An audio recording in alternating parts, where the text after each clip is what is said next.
This is Black Swan Radio.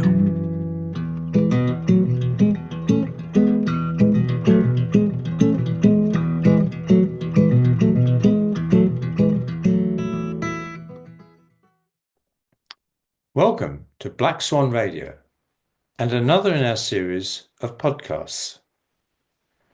We have a couple based in the United States of America who have had a long association with music. But what I'm interested in is how they got to this point. Please welcome Aidan Quinn and Christine Stay. Hi both. Hello, David. Thanks for having us here. Thank you very much for giving us some time. Now, my first question is, when I say the word music, what does that word say to each of you? Christine, you go first. Say to me. Pretty much says happiness to me. It's definitely my happy place, whether I'm making music or listening to music. So music can never be associated with something sad or negative? Oh, it can, but it's still, I don't know how to say that even sadness becomes a joyful experience, but it does help me process that in a way. Okay. Aidan? I think of music as essential. It is, I cannot imagine a world without it. It is just there. It just exists, and it is part of who we are. All of us.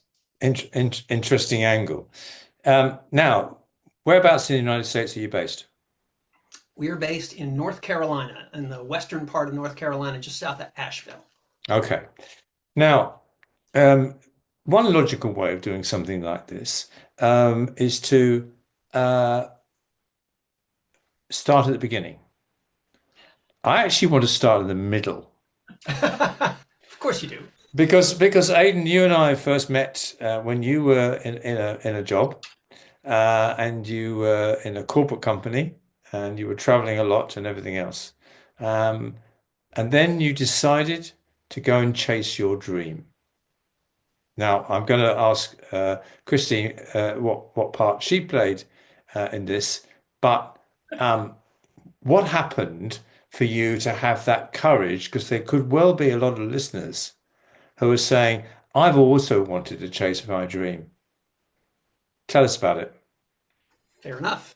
Well, I had a day job, as you know, and it was a pretty decent one. And I had a boss who was very supportive. He allowed me, he was very agreeable for me to do music on the side, which was great. And then I had a friend who had another friend, an elderly friend, and her philosophy of life was, life is short, chuck it all, do what inspires you. And he took that advice and he chucked his corporate biz. He was a lawyer. He did his own thing, hung up his own shingle, did the kind of work he wanted to do when he wanted to do it. And then one day after a gig, there was a note under our windshield, under the windshield wiper. And it was his business card. And on the back, he had written, chuck it all, and drawn a little hand-drawn picture of a Volkswagen camper van, which resembled chucking it all. And so we put that on the dashboard of the car as a constant reminder every day. And I think eventually it sunk in. And I realized that the conditions are never going to be perfect. Now is the best time to do that. So we chucked it all. So all it takes for you to do something in life is to leave a little note under your windscreen wiper. That's what you're saying, Aidan. That's all it took. Man, if that works, I got some notes I got to leave. Oh, brilliant. So where were you in all of this, Christine? Oh, I took very little convincing. I was in way back. I left my day job a long time ago and decided that, I was just going to learn how to play music and write music and be better at it. And it's funny because the Volkswagen bus was a joke that if we quit our day jobs, we'd be living in our van. And I thought, that's not so bad. We'll live on luck and glitter, whatever. It'll work out. I was all in. Wow. I He's the mean, one who needed convincing. was this scary for both of you? Absolutely. It was scary in an exciting way. Yeah, an exhilarating, scary. Yeah, like jumping out of an airplane, that kind of scary. Okay. So for each of you, when did music start to play an important part of your lives? Well, very early, I would say. I come from a bit of a musical family, not professional musicians, but all musical. And I would say as a kid, there was always music. There was always music around. There was always singing, harmony in the car, at home. It was part of the fabric. Tell us about the scope of this music in terms of genres and types, etc. Well, my folks are European, and so they weren't really into as much American So music. hang on a minute. When we have a global audience and somebody says they're Europeans, they're probably looking for a little bit more information about where in Europe you come from. Well, technically, some people wouldn't call it Europe. They're from Ireland and England. So it's in theory that is, Ireland and the British Well, Isles you're right and wrong. Ireland is in the EU and England is not. But anyway, let's move on. anymore. No, that's true. Yeah, yeah. For Um, now. so why are you saying it's European music? I mean, there's Well, so many different types. well, a lot of classical music was part of it, and a lot of Irish music. So the interesting blend of those two um, lived in the household, and my father eventually got into pop music a bit. Things like the Beatles, Simon and Garfunkel, things like that. So that was an influence musically to me. But a lot of the music was folk based, folk tradition based music that was, sing around the living room with friends. Okay. And Christine, your sort of introduction to music, how did that all start? So I came from a very non-musical, very quiet family, and we often did not have music on in the house. And I don't ever remember us singing or playing any instruments as a family. But I always loved live music. And I grew up in Woodstock, New York. And so there was live music to be had, and I had quite a bit of freedom as a kid to go and listen. But I never thought that making music was something I could do. I thought, well, if I could do that, I would already know that I could. I don't know. Somehow there'd be, some big explosion in my head that would be like, oh, you can make music. And that never happened until I met Aidan. And like, he was this ordinary person who played an instrument and sang. And I thought, maybe I could do that. So And how old were you at that time when I you was in first met college. Aidan? Oh, it was after college that I actually started playing. So I was probably in my 20s, Yeah. late 20s. Okay. And when did the idea of performing come about? Because the audience should know that you tour globally as a pair and perform. We'll get into some of the details behind that. But when did the whole idea of performing start to play a role in your lives? You've been in bands since you were a teenager, right? Yeah. Performing didn't really come across as a thing you morph into, but rather it's just part of doing music. And we had an annual sing at our house where we frequently would have individual parts. We would sing in front of whoever was in the house, sometimes 20 or 30 people. And so performing was just a natural advancement of performing for people in the living room. And it got more exciting. Does performing scare you? Do you get nervous? Almost never Anymore. anymore. There have been times when I've been nervous. We did a show in front of 7,000 people, and at the last minute, the promoter said, "Oh, by the way, we need you to do it in a very different format than you were planning." And that was a little nerve-wracking, but it worked out great. Nobody died, and I thought it was a really good experience. So no, I'm not really concerned about the jitters or butterflies or anything. It's usually pretty it's exciting energy, but it's not, Not nervous. nail biting. And what are we talking about in terms of what instruments you each play? I play bass and a little harmonica, and I sing. And I play guitar, mostly just a 6-string acoustic guitar. When we record, we tend to morph into other things. We do a little bit of percussion, drums, ukulele, Keyboard. 12-string, But performing out, just guitar and bass, really. Yeah. Okay, so you perform, you listen, you write, and you record. Correct? Correct. Mm-hmm. Question to each of you. If you could only do one of those, which would it be? I think I know what her answer is, and I think I know what my answer All right, is. what do you think my answer is? I think your answer is right. That's right. And my answer is perform. Yeah. Which sounds like a good match. Yeah. Mhm. Okay. So, Christine, why do you prefer to write? I enjoy the relationship with an audience, but I don't need it. And writing is how I work out my relationship with the world, I guess, and what's going on.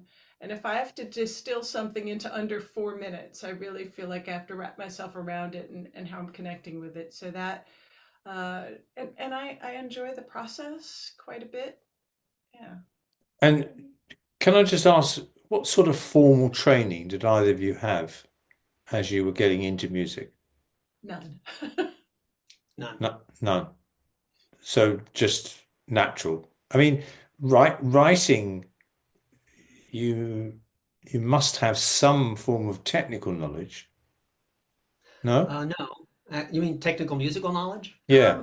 I've learned it a little bit over the years, particularly when I work with other people, just to be able to explain what I'm thinking or share ideas. But I was always an avid listener, and I think that's the training that I had. And so I could hear in my head what I wanted, the sounds I wanted to make, and then just figure out how to do that. And how has the type of music that you're now playing and performing changed from when you first started? Oddly enough, if I think back, the only difference between the music that I played early on and the music I play now is that we're writing the music that we play now. And it's not far off that seed from what I consider, early 70s, late 60s sort of folk rock music, that genre, the kind of stuff that my father introduced me to. That stuff certainly has influenced what we do now, but it comes down to guitar, bass, voices. But I think, when we started, we had a band or several bands, and we played electric instruments and, a drummer, keyboard, extra guitar player, all the bits, and we played other people's music. And for a while, we just wanted weekend work, and so we'd play whatever people wanted to hear. And it was fun, but it got really, like, it started to feel like a day job. Like, oh, we have to play these songs. I don't even like these songs, but people are dancing. And eventually we got enough of our own audience, enough of our own confidence that we said, well, we're just going to pick songs that we like, and then we're going to play our own songs, and it cascaded. Yeah. I listened to some folk rock in the sort of late 60s, early 70s. I think of bands like Fairport Convention, for instance, and I've heard some of your tracks, and I can see a similarity from that. So for the audience, how would you describe the type of music that you're performing? Well, we call it modern folk, because when we say folk music, people think, oh, you're doing the traditional old stuff, and we're not. Typically, we're not. But we embrace the more modern folk and the storytelling aspect of it, and really what we call music of the human condition. The music of the, sorry, the music of the human condition, just what is happening around us. Beyond, I would say, just sort of the love songs or unrequited love songs, Right. really about what's happening with people at the moment. Right. I'm writing that down. I think that's an unforgettable phrase. I was going to say something just went poof in David's brain. I just Absolutely. Absolutely brilliant. Okay. Just pause. I asked you if you wanted to come up with a batch of 3 tracks with a common link. Christine, if you bring up your first. So the idea is just name 3 tracks. They're connected for a particular reason and why. Okay. Off you go. So I picked 3 songs that I always liked when I was younger, and then when I became a songwriter and became more focused on the message of a song, they blew me away in a whole different way. So the first one is What's Going On by Marvin Gaye. Because when I first heard it, it was just, it had a great groove and it was funky and it had that kind of scat thing. But then later, when I really dug into it, and he's saying, picket lines and picket signs don't something me with brutality, and he was talking about love is the only thing that can conquer hate, and I never heard any of that. I was just, dancing along. So that was my first one, and then for the same sort of reasons, Fire and Rain from James Taylor. Oh yeah. And I remember the first time I heard it, I thought, wow, it's really pretty. He's got this great soothing voice and the guitar is really pretty. But I was at an age where I didn't even understand what losing someone was about. Like a person that I know dying just hadn't happened. And when he says, I always thought that I'd see you again, just didn't mean anything to me until like a decade later. And I heard it again and went, wow, that was always in there, but I didn't hear it until I needed to hear it. And similarly, Under Pressure by Quinn and Bowie. Like, I never really listened to any of that. I mean, it's so hooky and so fun that I never paid attention to the, there's a line where he says, it's the terror of knowing what this world is about. And I thought, how did I miss that all these years, that it's such a heavy song? Because it was such a good song, and such a fun, song that I did. Wow. So. Interesting collection. Thanks for that. Aidan, what are your 3? Well, back to your earlier discussion about she's the writer, you can see why the depth of the experience from the lyrics From and the lyrics, yeah. etc. I'm going to go Shallow. Okay. And I will say that the 3 songs are I Feel Fine, but not the one you're thinking of. Okay. Hot Rod Lincoln by Commander Cody and the Lost Planet Airmen, with Bill Kirchen playing guitar. And then Down to the Waterline by Dire Straits, with David Knopfler playing rhythm guitar. Yep. The reason these 3 matter is the I Feel Fine was actually from a record called Chet Atkins Picks on the Beatles, which my father had when I was a little kid. And it was Chet Atkins picking out I Feel Fine and other songs on guitar. And it was amazing. This is probably why I play guitar, because I listened to that record over and over and over again. And I still have it. It is the only record I own. Right. But Just so that was the sorry, go ahead. Yeah, just because about you've still got the record. Okay. So you have a music collection, Yes. correct? Record, tape, disc, what have you got? This particular is a 12-inch vinyl record. Really? Like from years gone by. But we don't have a record player anymore, but he still kept the record. Right. Okay. You do know that vinyl is actually coming back into fashion in many markets around the world.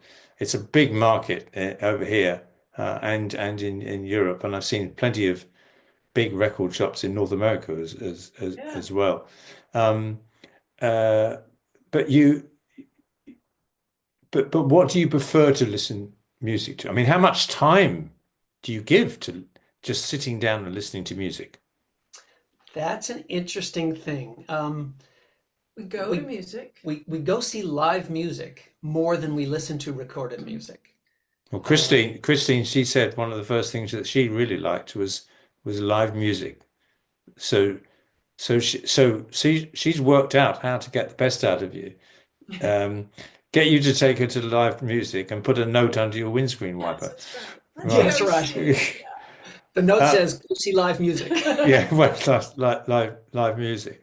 If you want to Um, change your life, go see live music. That's what I say. okay, well, right, let's come back to that changing that life. Okay, so you made the decision to take basically, did you see it as starting a music career or just to satisfy your interest in music? What was the ambition?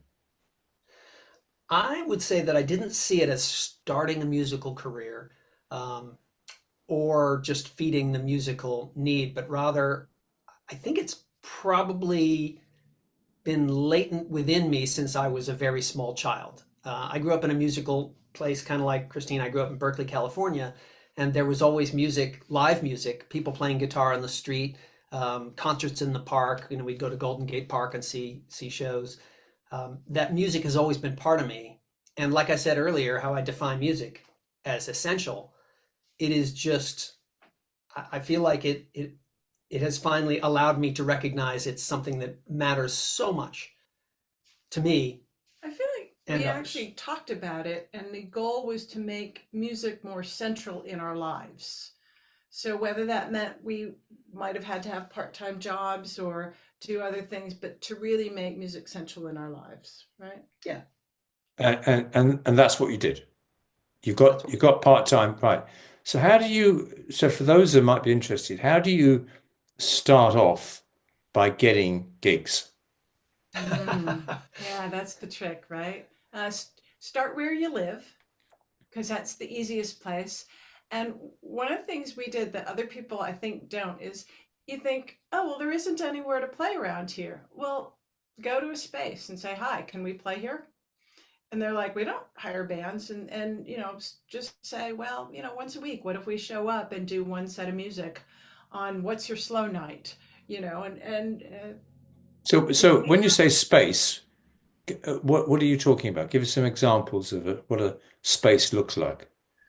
it could be any any public place where people come in. So one of the things that we did, just because they're places we hang out, were our bookstores. We play at bookstores, and you wouldn't think that they have music, but sometimes they do. And we happen to write some songs about books, so it's a nice little fit. But yeah, So your size of audiences at that time were what? tiny. yeah, for early shows, very small, Yeah, sometimes even in single digits.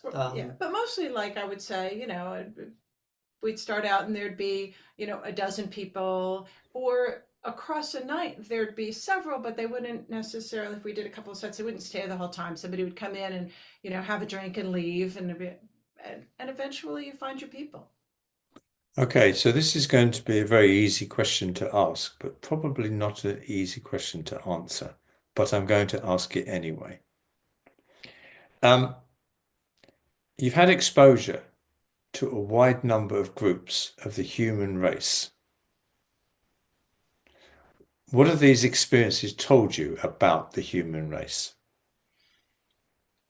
That's a big question. That is a big question. Huh. What has it told me about the human For race? instance, Well, can you walk into one space and pick up a vibe, it could be positive or negative, and then go somewhere else and pick the complete opposite, and there's no apparent reason for this. What sort of things have you picked up as you've traveled and performed? So, I'm going to answer this sort of musically because most of the people we're around, we meet through music. So, I feel that most people, like no matter where they're from, they're they're curious and they will show up to see music that they don't necessarily know. Um, so they're willing to take a chance on that. That they're interested in your story and they're interested in sharing theirs. So it, I find that if we can connect a little bit through music, then we can have a conversation about almost anything. And you know, people want to tell you who they are and they want to hear who you are, and that makes me so hopeful about us all. But Yeah. how quickly can you sense what type of audience you're facing? It really depends on the audience. And sometimes what that sense is changes across, for instance, if we're performing and we're standing on stage and we're playing music, we usually go in with an idea of what we're going to play. That might change based on the interaction with the audience. Some audiences are very enthusiastic and friendly, and they want to chat essentially, and they're happy, they're laughing. Others, you know, they'll sit there and they'll just kind of look at us. You know, you have to win them over. But culturally, there are some differences too. So in the United States, I can size up an audience pretty quickly. When we Ah, go to, you know, there's a certain body language. mm, There's, you know, just whether they lean in or not. We were in Japan, and I didn't get the audience at all. Like they were so polite that I thought, oh, they hate us, you know, because they just weren't effusive mm, until the end of the song. But like through the song, they were like, yeah, mm. very attentive, and I like, oh, they're not getting us at all. So the other question is, of course, how you have to learn about other cultures and other types of audiences because you can predict there will be a difference between America and Japan, but you don't know whether there's going to be a difference between South Carolina and North Carolina, for example. True, Yeah, although in the United States, we do see a big difference between, say, an audience in the Midwest, in Minnesota, and an audience in South Florida or Vermont. Hmm. They're wildly different experiences, but people move around a lot, so you yeah, get a blend. but also Sure. like a city versus a little town. Yeah. Yeah. So which countries have you performed in? Oh, quite a few. Japan, South South Africa, Africa. Spain, France, England, Ireland, Germany, uh, Okay. That's, that's That's Switzerland. about it. Yeah. pretty good. So how do you get your gigs now? Sometimes it's word of mouth. People will contact us, which is lovely. Rare. And sometimes it is just paying attention to our audiences, having conversations, and they will tell us, hey, by the way, you should check out such and such a place, which just happened to us. We were in South Florida in January, and somebody said, here's this great place in Tinmouth, Vermont. Which is a tiny little dot on a map. Like you wouldn't stumble across it, but they have a lovely concert series there. So So, connections made.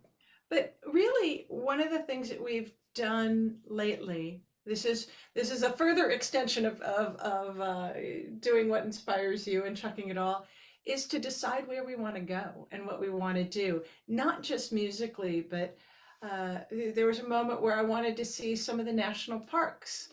And we decided we would book ourselves a tour that put us past there and we would take our days off in national parks. And there's other countries that we wanted to see. And so we've said, let's go Yeah, find some shows there. it makes sense. Okay. Um, you're on a plane on a 24-hour journey. You can pick one musician that you can sit next to. Ooh. Oh, oh. Who would that be? Living or dead? Uh, living or dead? Living or dead. That makes it harder. I might, well, I might say maybe Paul Simon, maybe Okay. Neil Young. Why? Why Paul Simon? Paul Simon's an incredible writer, and he's had an amazing duration of career from his beginning days in England, where he kind of crossed with the northeast of the United States, great writer, terrific Worked with all capture. different kinds of musicians too. Yeah, yeah.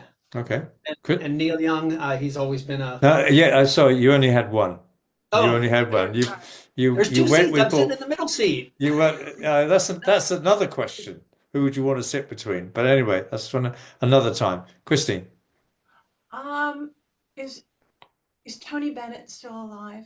And I'm picking him for a reason. I hope he is. I don't know. I don't pay attention to these things, but he did duets with all these other musicians, and so I could talk to him about his music, but then also, find out about all the other people that he's worked with in all sorts of genres. Right. And so, has this musical journey that you've taken in the most recent part of your life, has it been what you expected it to be? It has been much greater than I expected it to be. It has been much more fulfilling than I anticipated. Okay. Yeah. Christine was shaking her head. Well, it's been different than I thought, because I thought we would sort of do the one thing. We would write our songs, we would go on tour, we would record, and that would be it. But the actual part of making a living is harder. And so we're a do-it-yourself operation, so we do all our own booking and promo, and that's been a learning curve, and learning is a good thing. It's not always a joyful thing, but it's really a good thing.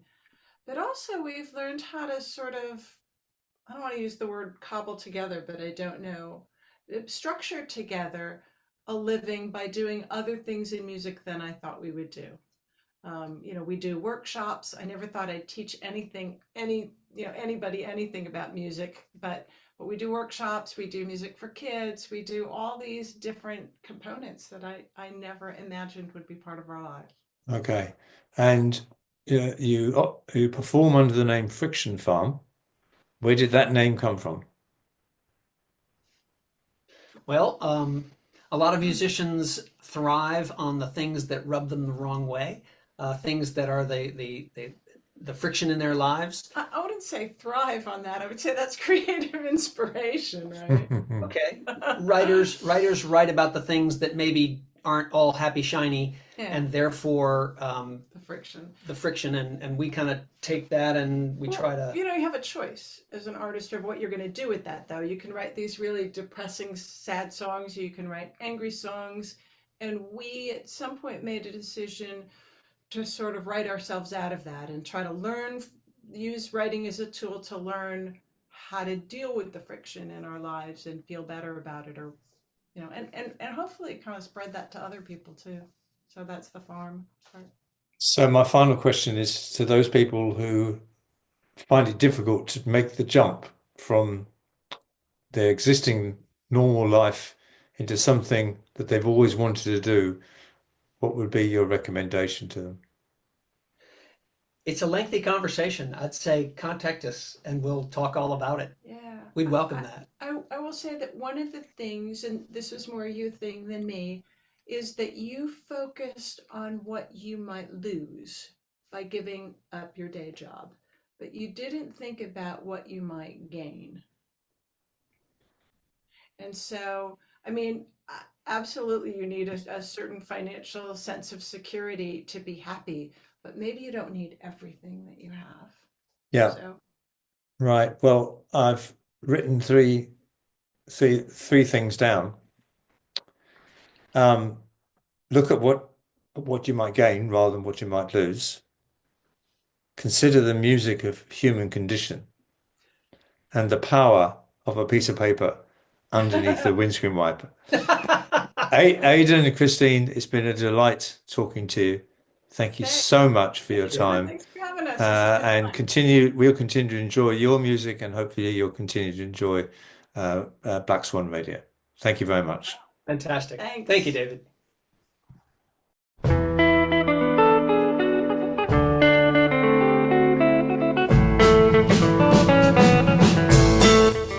Feel Fine was actually from a record called Chet Atkins' Picks on the Beatles, which my father had when I was a little kid. And it was Chet Atkins picking out I Feel Fine and other songs on guitar. And it was amazing. This is probably why I play guitar, because I listen to that record over and over and over again.